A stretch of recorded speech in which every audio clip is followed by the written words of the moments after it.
முட்டுகளை மொய்க்கின்ற பொன்னிற கருவண்டு போல்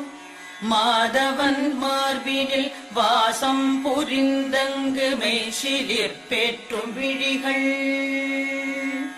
மரகத தமால மலர் முட்டுகளை மொய்க்கின்ற பொன்னிற கருவண்டு போல் மாதவன் மார்பினில் வாசம் புரிந்தங்கு மெய்சிலிற் பேற்றும் விழிகள்